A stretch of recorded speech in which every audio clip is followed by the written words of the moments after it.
conduzidos em adoração pelo Ministério de Louvor. E nós falamos coisas, nós cantamos coisas muito importantes nessa noite. E eu tenho certeza que o Senhor ouviu pela sua graça e sua misericórdia.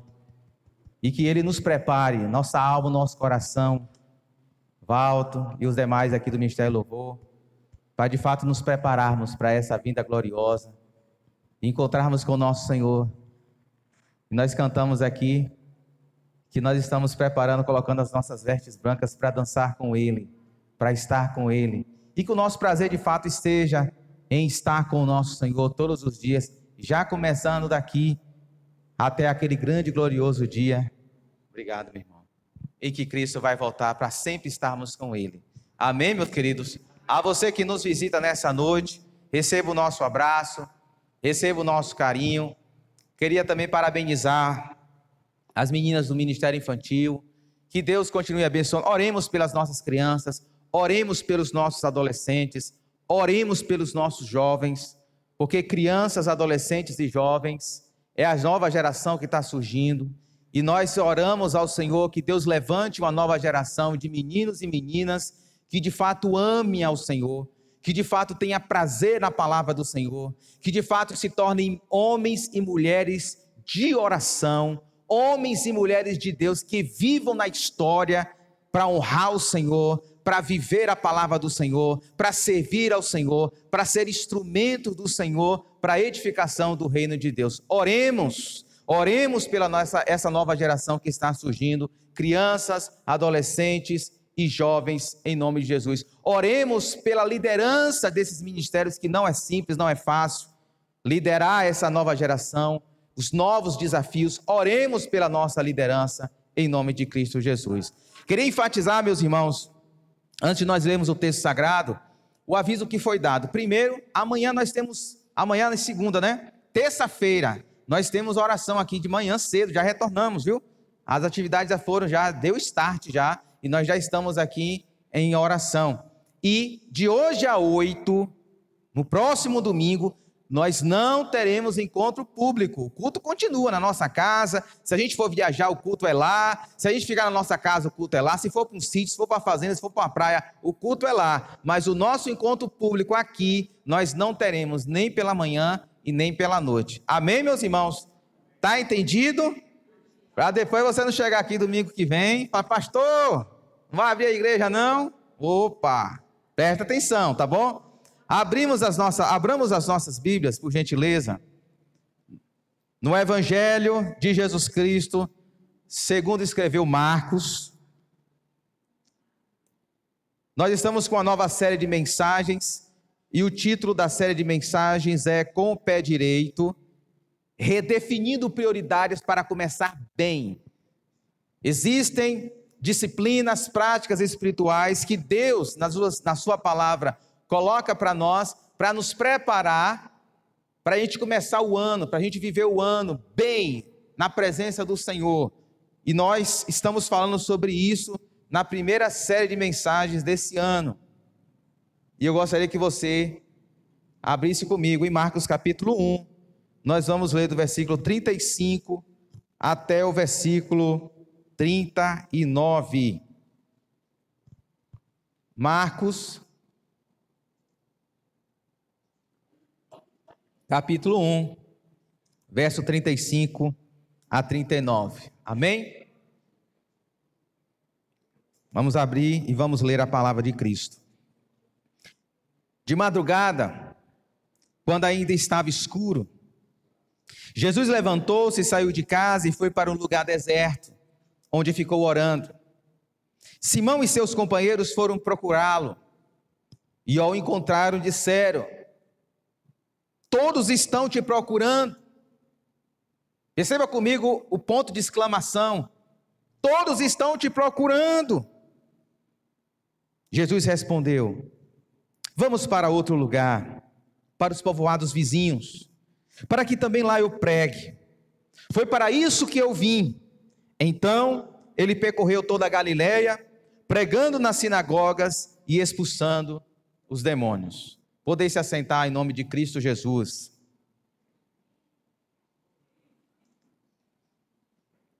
Redefinindo prioridades para começar bem, é o que nós esperamos de cada um de nós. E eu acredito, meus irmãos, que há práticas espirituais que precisamos exercitar, assim como quando nós ingressamos numa academia, o personal trainer coloca diante de nós alguns exercícios físicos para fortalecer o nosso corpo.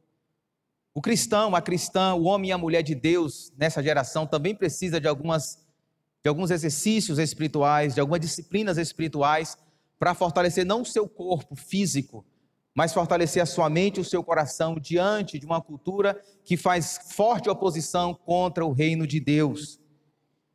E nós entendemos que existem algumas disciplinas, dentre elas, o tempo de meditação, o tempo de oração, o tempo de adoração, como nós acabamos de fazer, uma adoração pública, mas existe também o tempo de adoração particular, no privado, pessoal, o tempo de servir o próximo, seja dentro de uma comunidade cristã, ou seja na sociedade por meio da nossa profissão, e o tempo do engajamento comunitário, de entendermos que nós fazemos parte de um povo.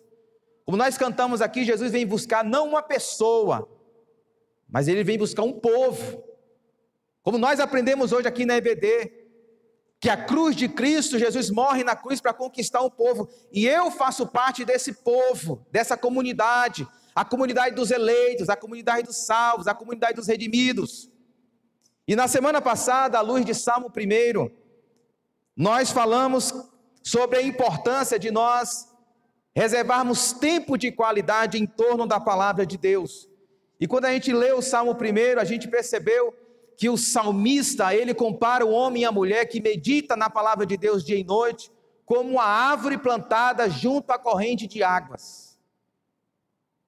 As águas da palavra de Deus vão nos retroalimentando, vão nos moldando, vão nos limpando, vão nos forjando, vão nos dando discernimento, maturidade, sabedoria, entendimento, para viver a nossa vida, não segundo o conselho dos ímpios, não seguindo a conduta dos pecadores, e nem muito menos fazendo parte da roda daqueles que zombam dos valores, dos princípios da palavra de Deus, mas sendo um homem e uma mulher que anda e que vive na contramão deste mundo, vivendo segundo os princípios do reino de Deus. E o salmista diz que quando um homem ou uma mulher de fato está sendo regado pelas águas da palavra, ele cresce, ele dá fruto no tempo certo, ele amadurece, e tudo o que essa pessoa faz, a bênção do Senhor está sobre ela. Por quê? Porque essa pessoa medita na voz de Deus e ela toma uma decisão: eu quero estar no centro da vontade do meu Pai. E não existe como nós estarmos no centro da vontade de Deus e a bênção de Deus não está sobre nós. Se nós estamos vivendo tudo o que Deus espera que nós vivamos, a mão abençoadora do Senhor é sobre nós, sobre a nossa casa. Hoje, à luz do Evangelho de Marcos, nós vamos falar sobre a importância de nós redefinirmos o tempo de oração como prioridade. E muito mais do que simplesmente falar de oração, eu gostaria de chamar a sua atenção para a gente pensar no nosso exemplo maior, que é Jesus. Jesus, ele é um homem de oração. Jesus agora está ao lado direito do Pai, e Romanos capítulo 8 fala que Jesus intercede por nós todos os dias. Interceder é orar. Enquanto nós estamos aqui, Jesus está orando para nós, por nós, para que de fato Deus cumpra a sua vontade sobre nós. E o Evangelho de Marcos, meus irmãos, ele foi escrito, você sabe muito bem, para uma igreja, a igreja que estava em Roma. E você sabe muito bem que nos primeiros anos da década de 60, o ano em que esse evangelho foi escrito, a igreja ali em Roma, ela está sendo perseguida, pastor Júlio, porque o imperador romano botou fogo na cidade de Roma e botou a culpa em quem? Botou a culpa na igreja. Botou a culpa nos cristãos. E então começa uma perseguição sistemática contra a igreja ali em Roma. E Marcos, que estava ali em Roma, acompanhando o apóstolo Pedro, que foi martirizado, acusado de ser um dos autores do incêndio. Marcos então decide escrever o evangelho. a vida de Jesus, para ensinar aquela igreja. E interessante, meus amados e queridos irmãos, que Marcos, ele descreve o evangelho, ele descreve Jesus de uma maneira peculiar, diferente de Mateus, de Lucas e de João. Se você prestar bem atenção no evangelho de Marcos, você vai ver toda hora Jesus fazendo alguma coisa. Porque o estilo de vida de Roma, o estilo de vida dos romanos era um estilo de vida pragmático, ativo, ação. Se Marcos fosse um gênero de algum filme, seria um filme de ação, porque você vê constantemente Jesus agindo, fazendo coisas. Você tem poucos discursos, poucas pregações, e você tem mais Jesus agindo em favor do seu povo, fazendo algo, curando, libertando, caminhando, viajando, pregando. Jesus está agindo. Mas interessante, percebendo essa semana o evangelho de Marcos, eu descobri que Marcos destaca 3 momentos cruciais em que Jesus ele está orando. 3 momentos em Marcos. Enquanto Lucas retrata Jesus várias vezes orando, Marcos retrata apenas 3 vezes Jesus orando. No início, aqui em Marcos capítulo 1, verso 35 a 39. No capítulo 6, verso 46, mais ou menos no meio do evangelho, depois que Jesus multiplica pães e peixes, e ele despede os discípulos e a multidão, Marcos capítulo 6, verso 46, diz assim: tendo-a despedido a multidão, subiu a um monte para orar. E a terceira ocorrência que Jesus está orando é Marcos capítulo 14, verso 35 e 36, e o cenário é o cenário do Getsêmani, a antessala da cruz, uma quinta-feira tenebrosa, em que Jesus está suando sangue, e Marcos retrata esse momento de Jesus, no versículo 35 e 36, dizendo o seguinte: indo um pouco mais adiante, prostrou-se e orava, para que se possível fosse afastada dele aquela hora, e dizia: Abba, Pai, tudo te é possível, afasta de mim este cálice, contudo, não seja o que eu quero, mas sim o que tu queres. Então perceba, meus queridos, que Marcos emoldura todas as ações de Jesus em 3 momentos de oração. A intenção de Marcos com isso é mostrar que todas as ações, decisões e atuações de Jesus eram moldadas, emolduradas e potencializadas por uma vida de oração. Jesus, através de Marcos, está nos ensinando que se nós queremos viver uma vida nos dias de hoje, no centro da vontade de Deus, fazendo a vontade de Deus, na nossa casa, no nosso trabalho, na nossa faculdade, na nossa universidade, na nossa escola, nos 4 cantos dessa cidade, nós precisamos ter uma vida de oração, porque o ministério de Jesus foi emoldurado, moldado e potencializado por uma vida de oração. Então, com sua Bíblia aberta, por gentileza, eu gostaria de traçar alguns princípios para nós nessa noite. O que é que Jesus nos ensina acerca do tempo de oração? E a primeira lição que eu aprendo aqui nessa narrativa de Marcos capítulo 1, versos 35 a 39, é que o tempo de oração na vida de Jesus demandava prioridade, exclusividade e intencionalidade. A vida de oração de Jesus, Jesus nos ensina que uma vida de oração vai demandar de você, de mim, de nós, prioridade, exclusividade e intencionalidade. O evangelista, ao descrever com tantos detalhes a cena que Jesus se coloca aqui para orar, ele tem a seguinte intenção, meus irmãos: a intenção de revelar aos seus leitores e Deus a nós os princípios que norteavam a relação de Jesus com o tempo de oração. E eu penso que isso é muito importante para que a gente entenda esse aspecto da oração como prioridade.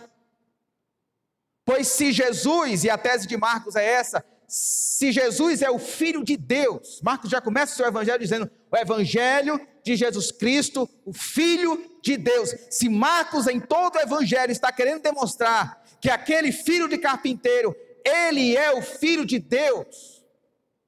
Marcos retrata esse Filho de Deus que tem livre acesso ao Pai. Marcos retrata esse Filho de Deus constantemente orando. Jesus, ele é o próprio Deus encarnado que tem acesso ao Pai, e Jesus precisou desenvolver uma vida de oração como prioridade, exclusividade e intencionalidade para cumprir essa missão, quanto mais nós. Se Jesus precisou viver, agir e caminhar nas ruas empoeiradas da Palestina, no poder de Deus, através da oração, quanto mais eu e você, meus irmãos. E em primeiro lugar, que Marcos nos ensina, é que o tempo da vida de oração de Jesus, ele demanda prioridade. Era uma prioridade para Jesus. Estar com o Pai, estar diante de Deus em oração, com o coração quebrantado, com o coração contrito, era uma prioridade para Cristo. Perceba comigo os detalhes do primeiro versículo que nós lemos, versículo 35. Porque Marcos, ele descreve com detalhes essa cena. Ele diz: de madrugada, quando ainda estava escuro. Perceba os detalhes. Marcos poderia simplesmente já começar dizendo: olha, Jesus estava orando pela manhã e os discípulos o interromperam, perguntando: onde é que você está? Estão todos te procurando. Ele poderia simplesmente descrever a cena dessa forma, mas ele coloca detalhes, e esses detalhes são importantes, porque cria um ambiente para apontar para mim e para você, que orar para Jesus era a prioridade. Ele diz: de madrugada, quando ainda estava tudo escuro, Jesus levantou-se, saiu de casa e foi para um lugar deserto, onde ficou orando.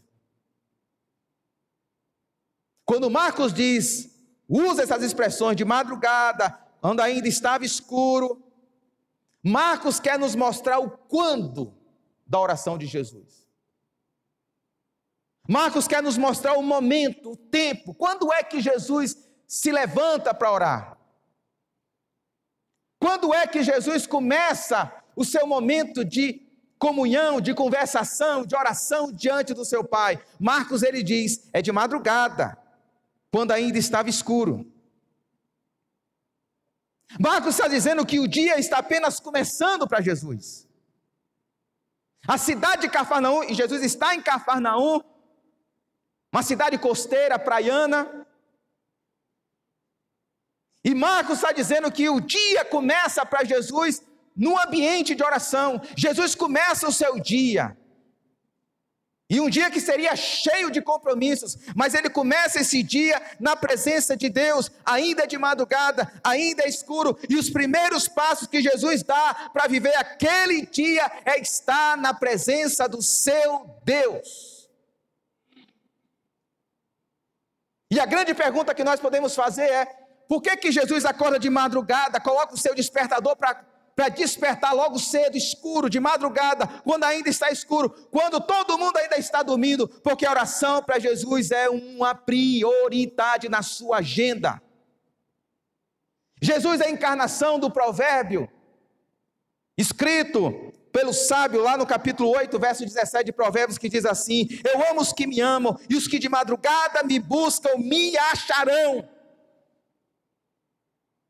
E eu não penso que o autor de Provérbios está querendo nos ensinar que Deus só ouve e se deixa achar aqueles que acordam literalmente de madrugada, porque talvez uma pessoa que trabalha de vigia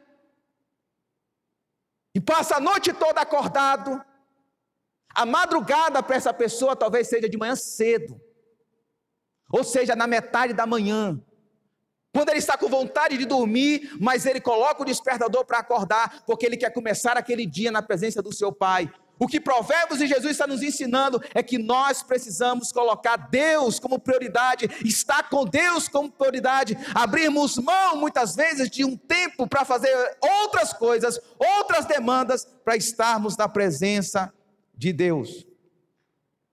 Alguém já disse certa feita que se Deus não é o primeiro em nossos pensamentos e esforços pela manhã, Ele estará em último lugar pelo resto do dia.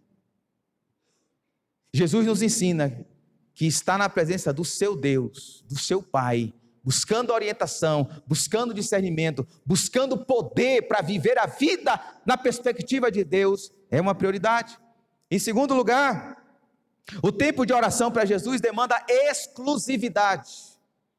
Perceba comigo o texto, porque Marcos continua a narrativa dizendo: de madrugada, quando ainda estava escuro, Jesus levantou-se, saiu de casa e foi para onde? Foi para a feira livre? Foi para a praça pública? Foi para um lugar deserto. E eu acho interessante, meus irmãos, porque quando a gente lê essa narrativa e as outras narrativas que Marcos traz, onde Jesus orava, onde Jesus estava orando, a gente percebe que isso era um costume de Jesus. Jesus orava em público, sim ou não? Existe um espaço para a gente orar em público, sim ou não? Existe. Existe um espaço para a gente orar em público diante das pessoas, diante da comunidade. Mas os 3 momentos em que Marcos traz Jesus orando, Marcos traz Jesus orando no lugar secreto. A expressão lugar deserto aponta para nós que a vida de oração de Jesus demandava a criação de um espaço, de um ambiente silencioso, sem ruídos, sem mensagens no WhatsApp,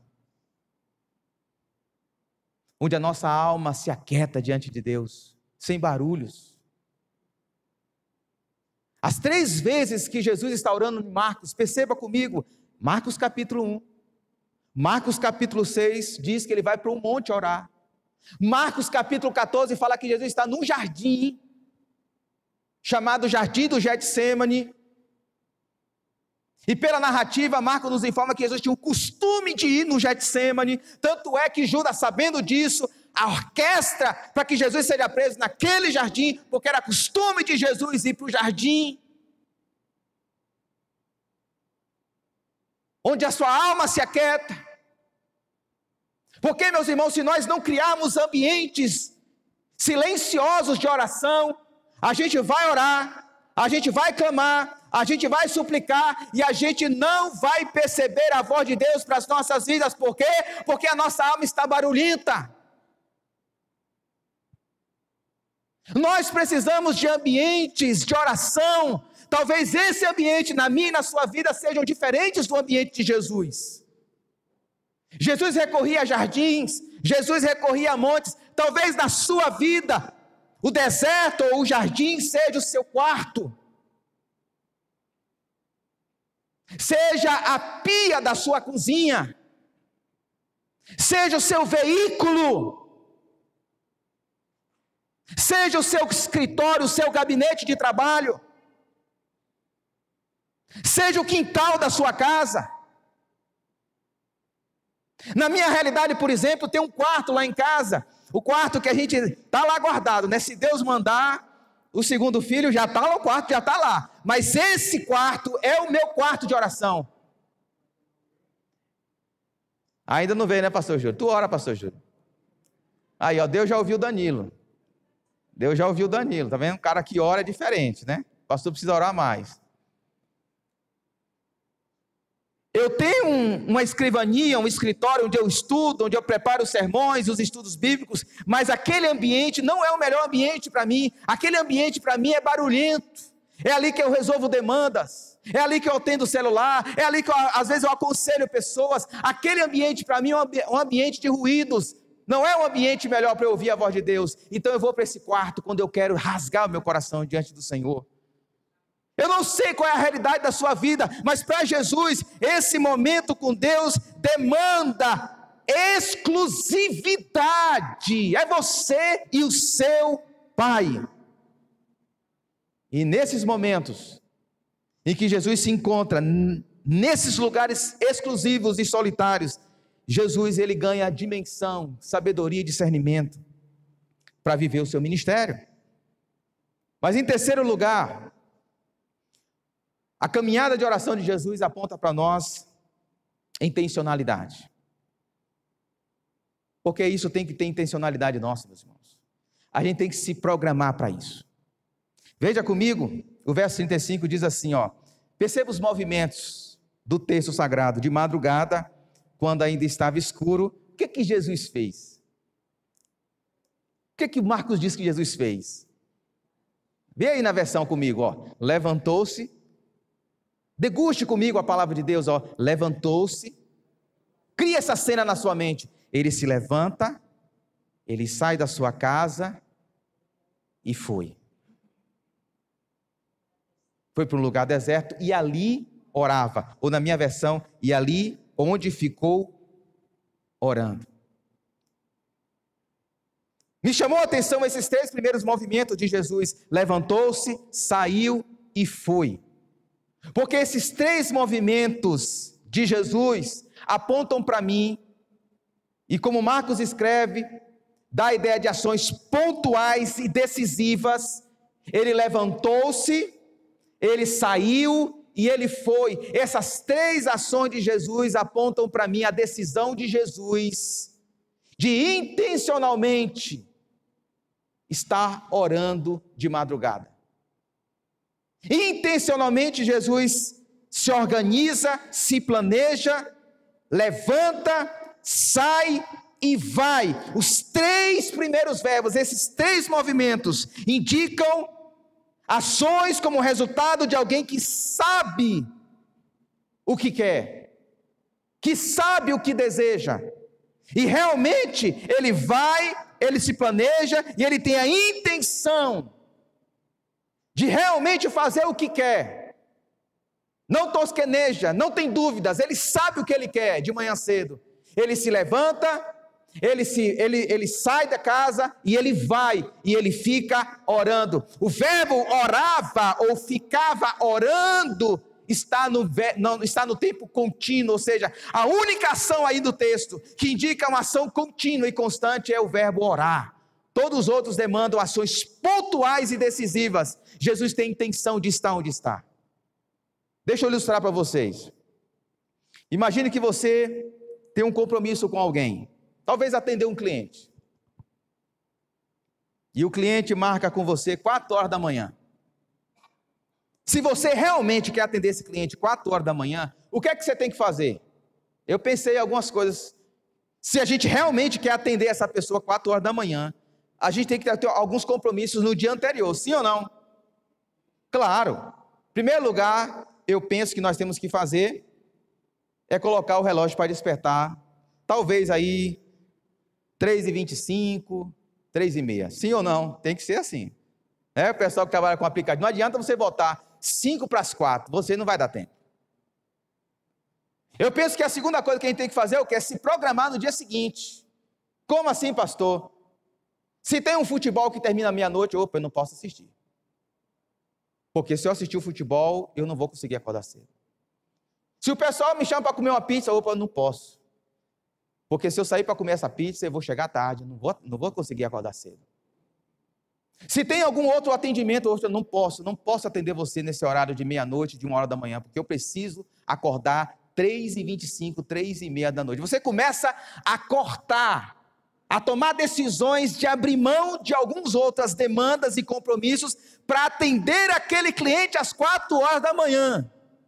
Uma terceira coisa que talvez você tenha que fazer é, ou você mesmo, ou você pede à sua esposa, arruma minha roupa aí, para quando amanhã eu já acordar sabendo onde é que está a minha roupa, meu sapato, para não chegar 3h30 da manhã, ficar acordando a mulher, amor, onde é que está a minha calça? Amor, onde é que está a minha camisa? Homem, pelo amor de Deus, vai dormir. Você acorda já sabendo onde é que está a sua roupa. Ou seja, você se programa, se organiza intencionalmente para atender aquele cliente. Por quê? Por que atender aquele cliente? Ou talvez ir para aquela consulta médica. Ou talvez fazer um outro compromisso é prioridade para a sua vida. E a pergunta que eu faço para os nossos corações nessa noite: Por que que a gente consegue intencionalmente organizar nossas agendas, nossas rotinas, com o fim de ganharmos dinheiro, ou se beneficiarmos de uma outra realidade que seja, e não conseguimos nos organizar para estarmos com mais tempo na presença de Deus?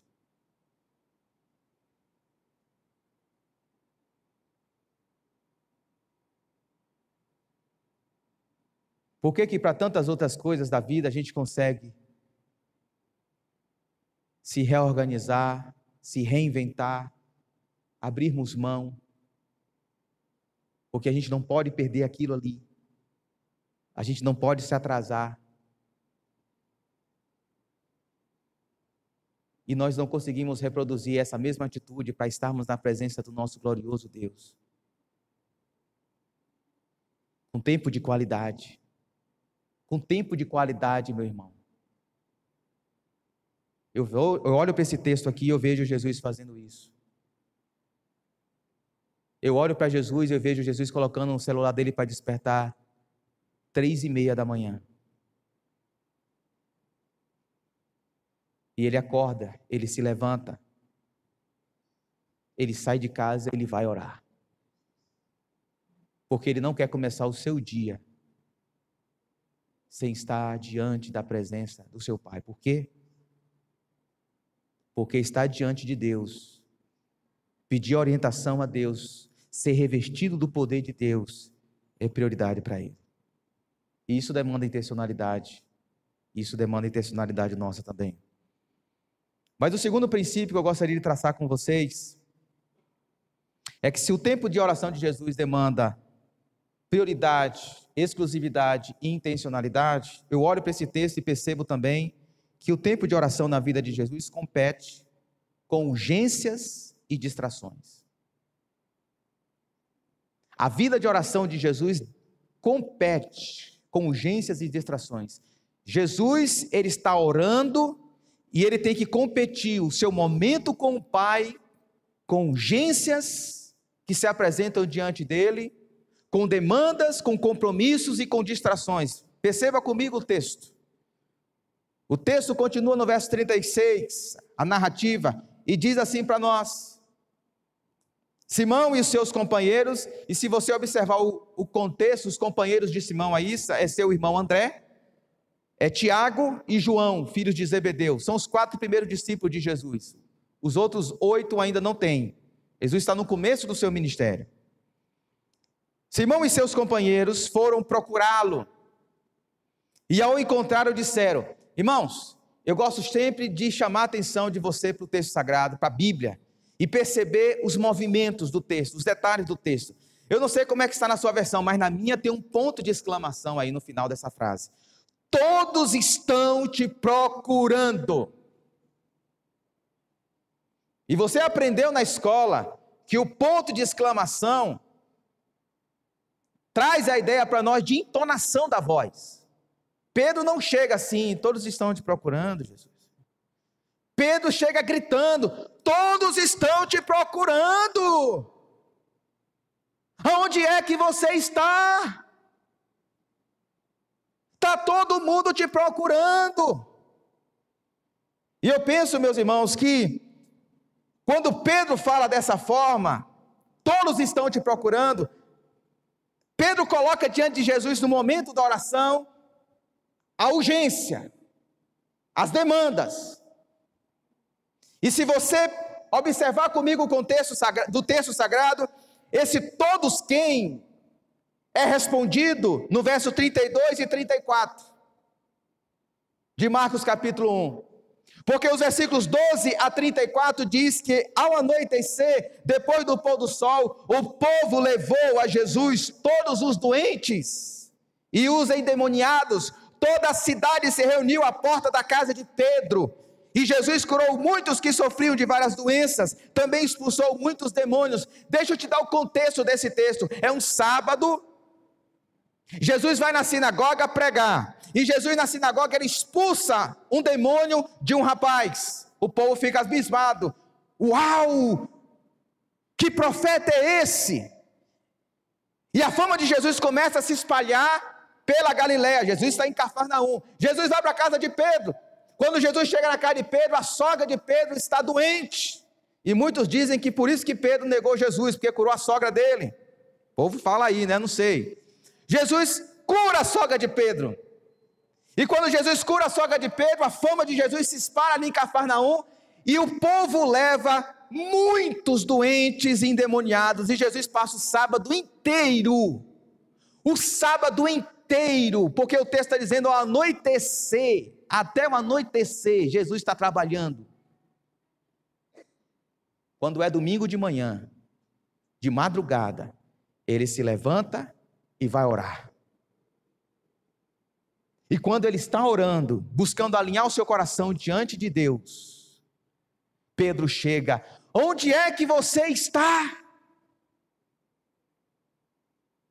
Tem uma fila de gente na porta da minha casa, te procurando para que você continue o processo de cura, de libertação. Todos estão te procurando e você está aqui orando. Pedro, que mais que coloca a culpa do coração de Jesus, você está aqui perdendo tempo orando, se tem tanta coisa para você fazer, tem muita gente na porta lá de casa, precisando de cura, de libertação, e você aqui perdendo tempo orando, Jesus.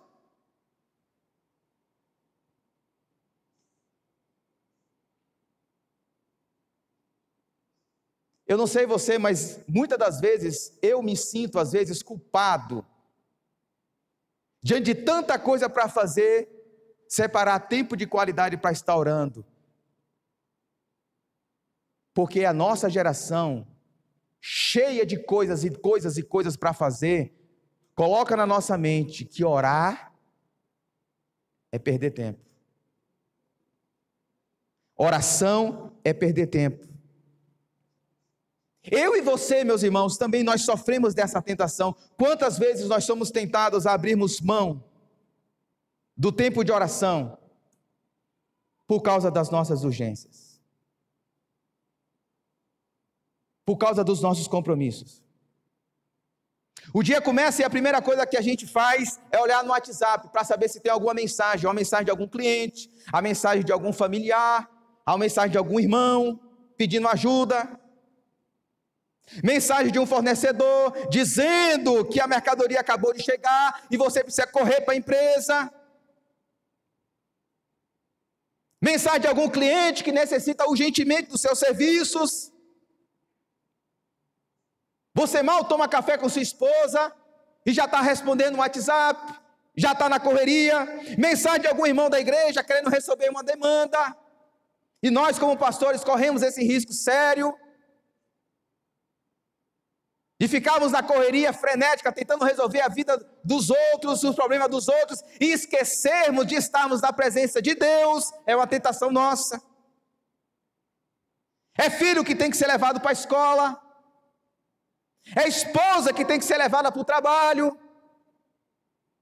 é comida para fazer, é casa para arrumar, é roupa para lavar.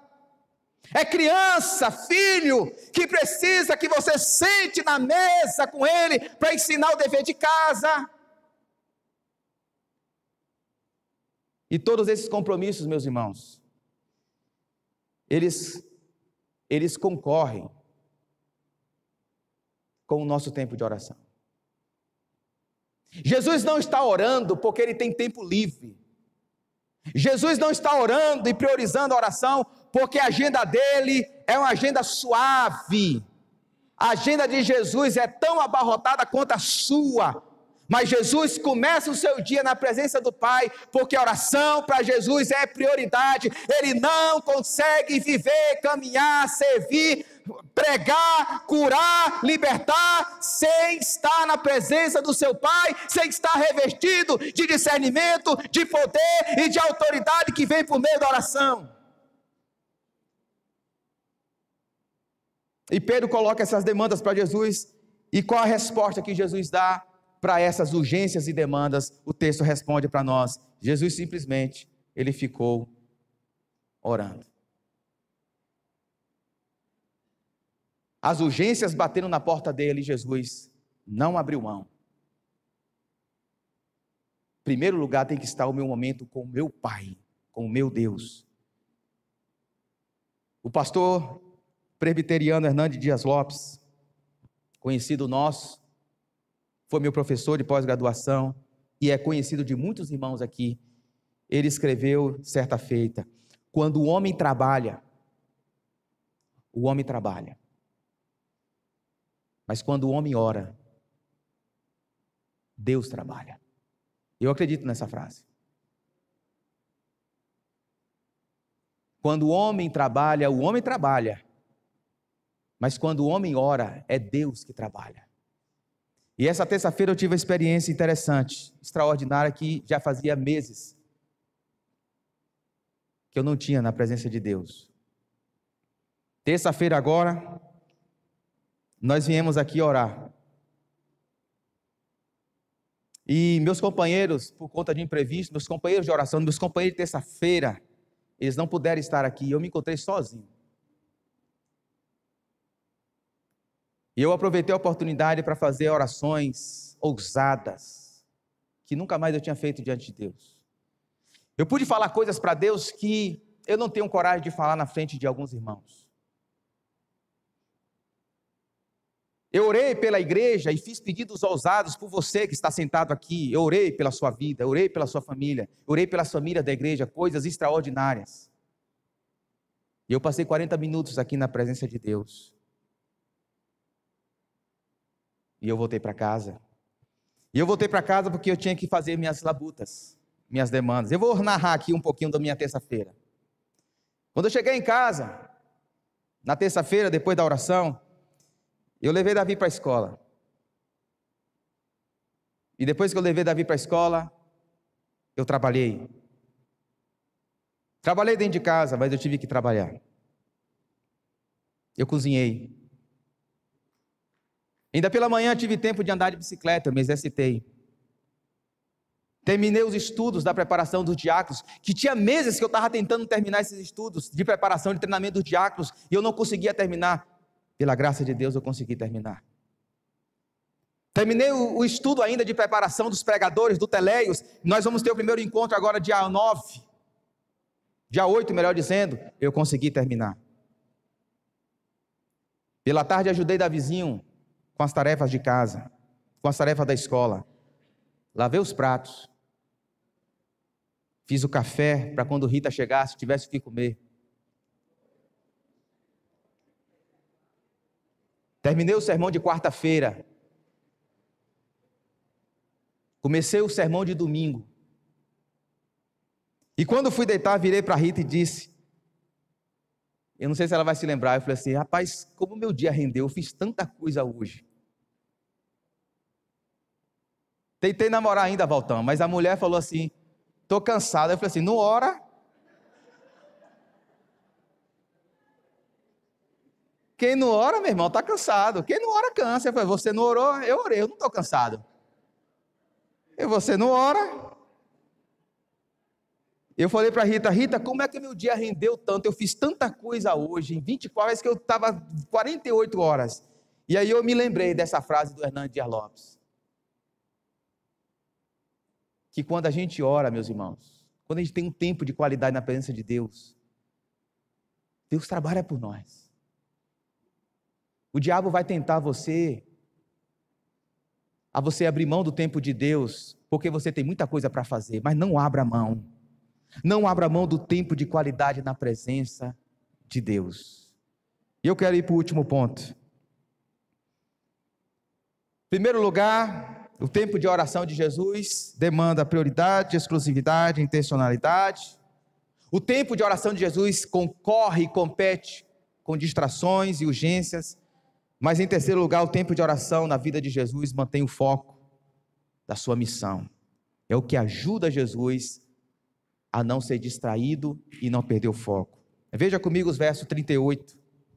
O texto diz assim: Jesus respondeu à demanda de Pedro. Jesus respondeu: vamos para o outro lugar, para os povoados vizinhos, para que também lá eu pregue.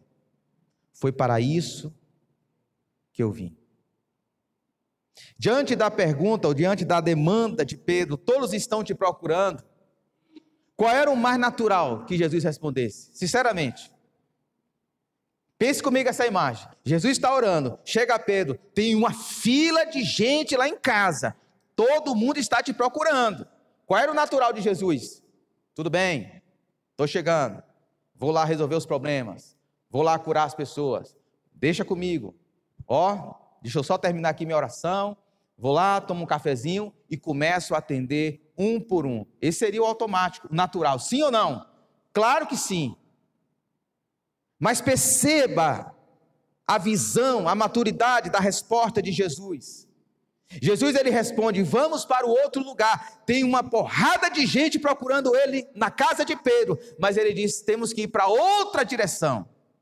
Vamos para outro lugar, para os povoados vizinhos, para que também lá eu pregue. Foi para isso que eu vim. E a resposta de Jesus aponta para nós, para mim e para você, 4 elementos que Jesus resgata do ambiente de oração, para que ele não perca o foco do que ele veio realmente fazer. Em primeiro lugar, eu destaco para você que Jesus, quando Jesus diz, vamos para o outro lugar, o que isso dá ideia? O que isso traz na sua mente? Dá a ideia de direção.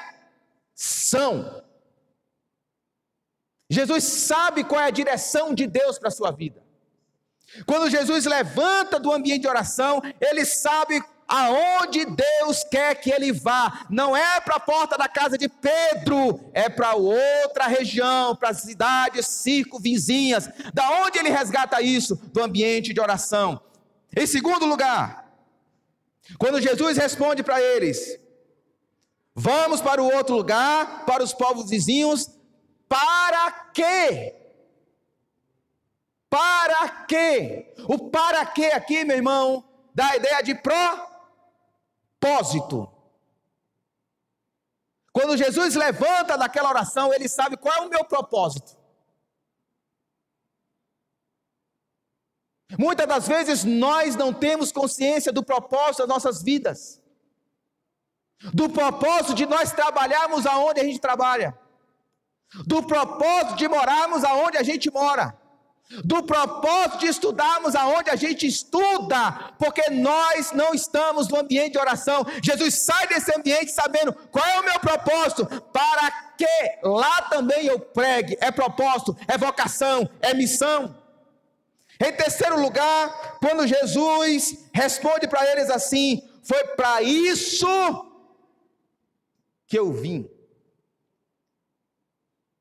Qual é a ideia que a gente tem?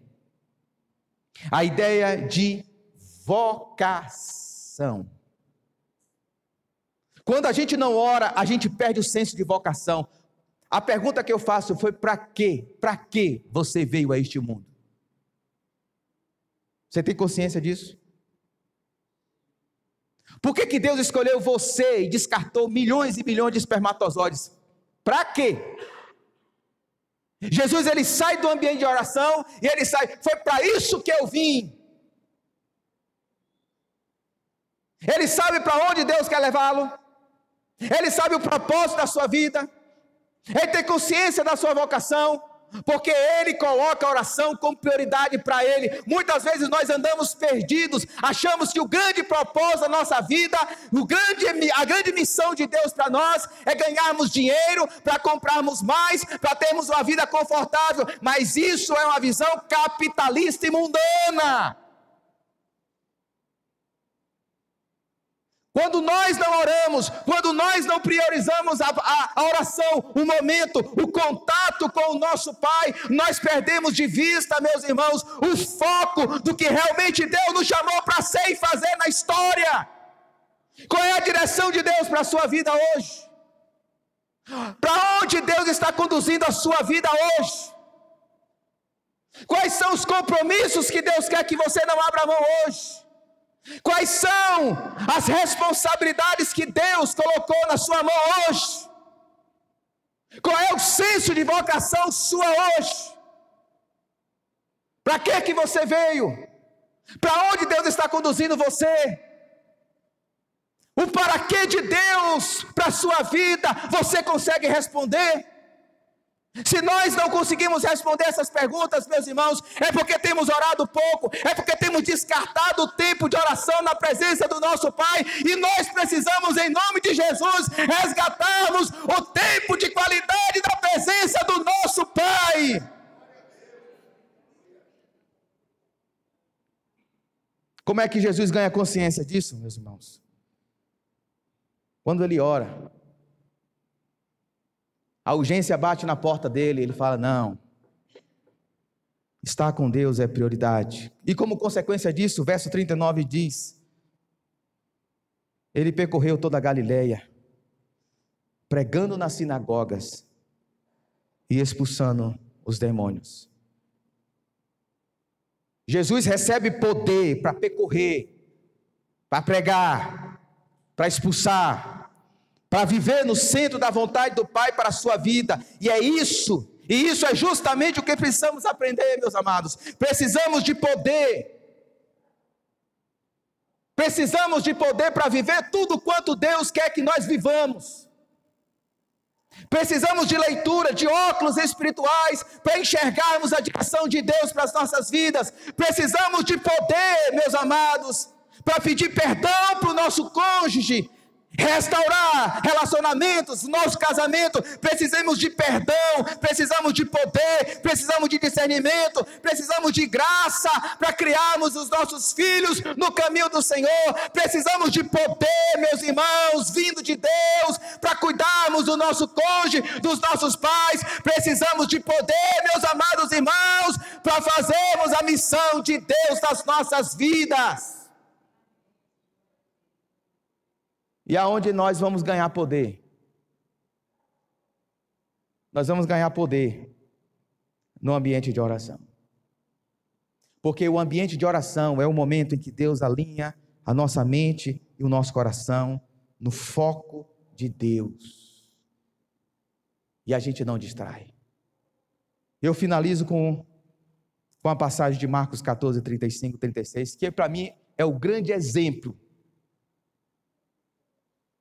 Como Jesus foi tentado a flertar com a possibilidade de fugir do foco de Deus, do Pai para a sua vida, mas a oração o realinhou. Marcos 14, 35 e 36. Indo um pouco mais adiante, prostrou-se e orava, para que, se possível, fosse afastada dele aquela hora. E o verso 36 diz: e dizia. Veja essa frase como um resumo de horas e horas de oração de Jesus. Qual era a frase que resumia o que Jesus estava orando? Abba, Pai, tudo te é possível. Afasta de mim este cálice. Talvez você já se perguntou: que cálice é esse, pastor, que Jesus pede para se afastar? O Pai afastar dele. Cálice fala de ira. Jesus está olhando para a sexta-feira, onde toda a ira de Deus seria derramada sobre a vida dele. Onde todo o desprazer do Pai seria derramado sobre a vida dele, onde ele seria abandonado pelo Pai. Pense bem, desde toda a eternidade, Jesus nunca se afastou do Pai. Pai, Filho e Espírito Santo viviam uma relação eterna desde toda a eternidade. Mas naquele momento da cruz, por um lapso de tempo, Jesus, o Filho amado, seria abandonado pelo seu Pai. Por quê, pastor? Para receber do Pai a ira de Deus, o juízo de Deus contra o meu e o seu pecado. É esse cálice que Jesus está temendo. É esse abandono que Jesus está temendo. Mas como que, recobrando a sua consciência da missão, Jesus: contudo não seja o que eu quero, mas sim o que tu queres. O que realinha o coração de Jesus, o que mantém Jesus no centro da vontade do Pai, ainda que doa, ainda que vá ser um dia escuro, sombrio da vida de Jesus, é a oração, meus irmãos. É quando ele ora que o coração dele é quebrantado para fazer a vontade de Deus. É quando ele ora que a vontade dele é convertida à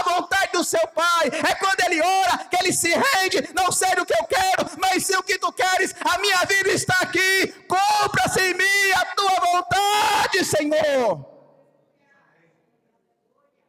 E se hoje nós podemos cantar a grande salvação do Senhor, se hoje nós podemos louvar, adorar a Deus pelo tão grande salvação e perdão, foi porque um dia Jesus lutou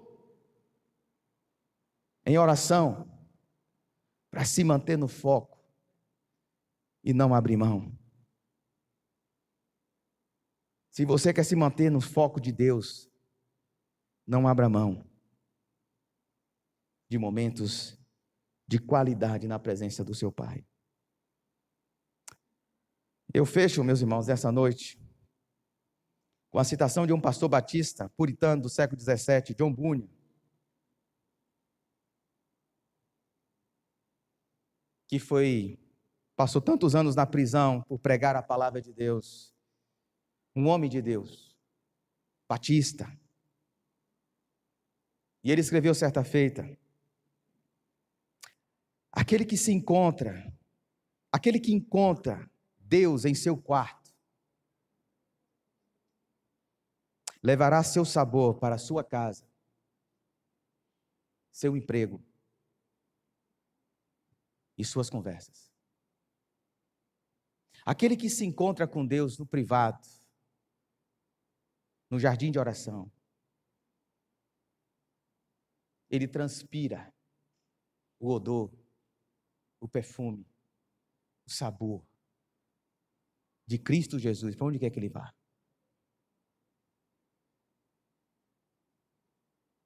A pergunta que eu faço para você nessa noite, para que você reflita, para que você se conscientize, para que você se converta, para que você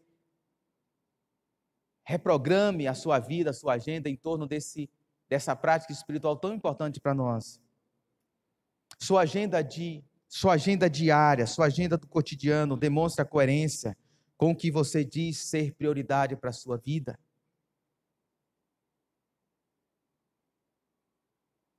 A sua agenda é coerente com aquilo que você diz que é prioridade? Porque às vezes a gente chega para Deus e diz: Deus, o Senhor é prioridade para mim. Estar com o Senhor é prioridade para mim. Mas a nossa agenda não diz isso.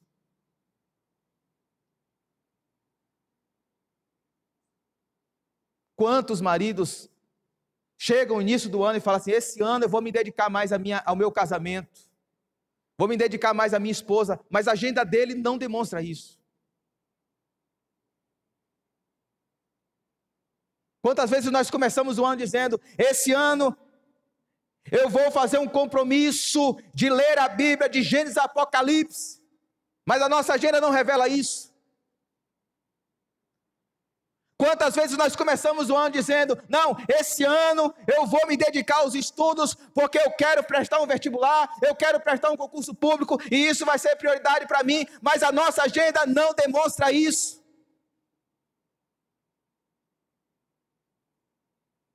Nós precisamos ser coerentes com aquilo que a gente diz que é prioridade e como a gente organiza o nosso dia a dia, meus irmãos.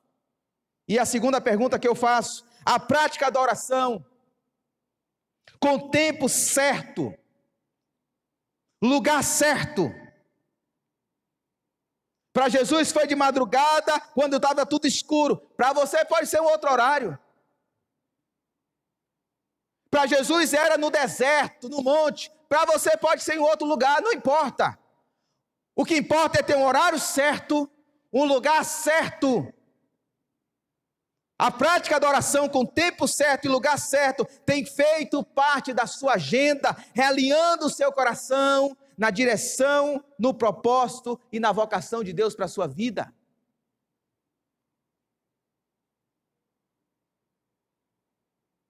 Isso faz parte da sua agenda?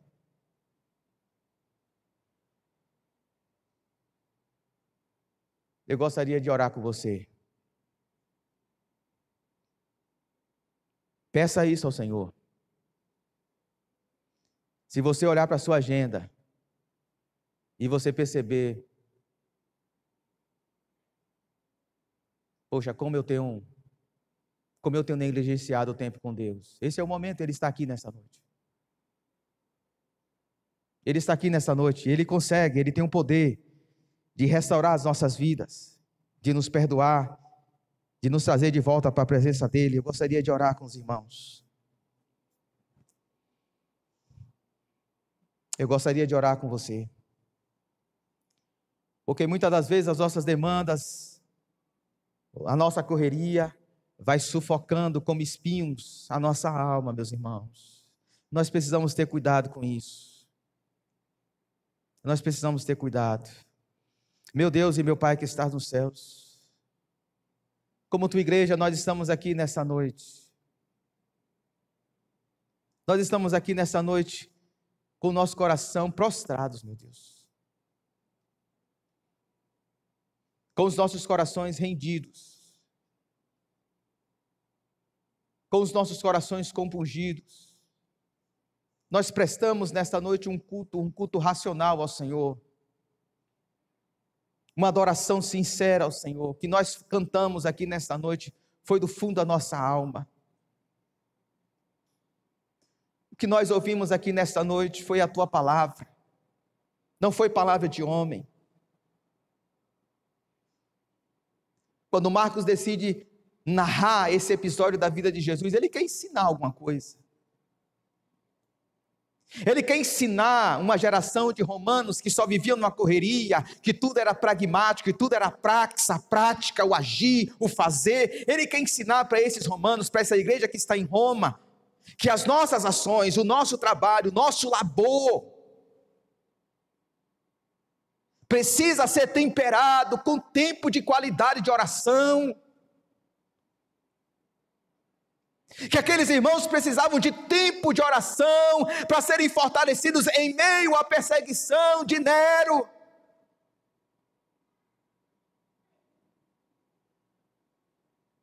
Quando nós olhamos para esse exemplo de Jesus, meu Senhor, nós somos constrangidos, porque nós vemos o teu filho, aquele que está à tua direita, aquele que tem livre acesso à tua presença, aquele que tem linha direta contigo, desobstruída, o santo, o justo. Nós vemos Jesus encarnado em forma humana, o servo do Senhor, fazendo da oração prioridade na sua caminhada, na sua jornada. E isso nos intriga. Porque se Jesus, sendo filho de Deus, precisou orar, precisou clamar, precisou ter tempo de qualidade na tua presença para cumprir aquilo que ele veio cumprir, quanto mais a tua igreja, meu Deus. Será que nós vamos dar conta da responsabilidade que o Senhor colocou nas nossas mãos? Será que nós vamos dar conta das demandas, das urgências, das responsabilidades, dos compromissos que o Senhor confiou a nós? Sem oração. Com que poder nós estamos criando filhos? Com que poder nós estamos lidando com o casamento? Com que poder nós estamos servindo na igreja? Com que poder, meu Deus, nós estamos fazendo as coisas para o Senhor? Com que poder nós estamos trabalhando? Com que poder, Deus? Com que poder? Não é à toa que nós vivemos numa geração de gente cansada, de gente estressada, de gente ansiosa, de gente doente da alma. Não é à toa que nós vivemos numa geração dos antidepressivos, gente que está sendo dopada para dormir. Não é à toa que nós vivemos numa geração com tanta tecnologia, com tanta facilidade, mas as pessoas estão doentes da alma, porque nos falta, meu Deus, com certeza nos falta oração. Nos falta oração. Porque a oração é esse momento em que o nosso coração se encaixa com o teu. A oração é esse momento em que o nosso coração se converte ao teu coração. A oração é esse momento que nós ganhamos consciência da direção do Senhor para nós. Andamos tantas vezes em labirintos, andando em círculos, como o povo de Israel no deserto. Passa ano, entra ano, nada muda. As mesmas experiências, as mesmas realidades. A gente não cresce, os pecados são os mesmos, as manias são as mesmas, os trejeitos são os mesmos, os comportamentos são os mesmos, nada muda, nada renova. Nos falta oração, nos falta a busca desse poder de transformação. Quantas vezes, meu Senhor, nós não temos convicção do que o Senhor nos chamou. Às vezes nós estamos correndo a corrida errada. Às vezes nós estamos fazendo o que o Senhor nunca nos chamou para fazer. Às vezes nós estamos sendo inundados, entulhados pelas urgências dos outros que se apresentam a nós e a gente não sabe dizer não.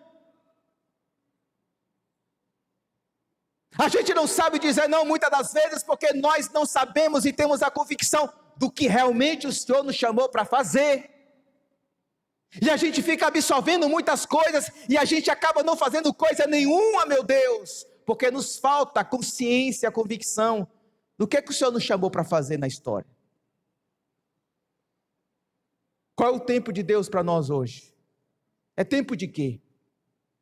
É tempo de quê? Nos ajude, Senhor, e nos ilumine. E compunja cada coração, meu como pastor dessa igreja, dos demais pastores dessa igreja, e de cada irmão e irmã dessa igreja, que nos visita também, a fazermos do momento de oração, a maior prioridade das nossas vidas. Porque estar contigo, Senhor, é o nosso maior prazer. Em nome de Jesus nós te pedimos isso. Amém. Tem alguém aqui nessa noite que quer se converter a Cristo? Tem alguém aqui nessa noite que nos visita, que quer entregar a sua vida a Jesus? Jesus está aqui, meus irmãos.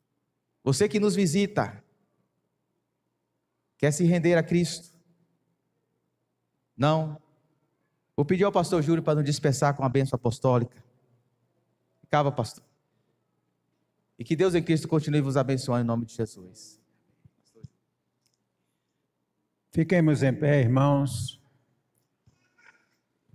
diante desta mensagem maravilhosa, que cada um de nós possa ter uma vida de oração. Que o amor de Deus, nosso Pai, a graça do nosso Senhor e Salvador Jesus Cristo e as consolações do Espírito Santo de Deus sejam conosco e com todo o povo de Deus na face da terra, desde agora até o dia da eternidade. Amém. Que Deus vos abençoe. Amém.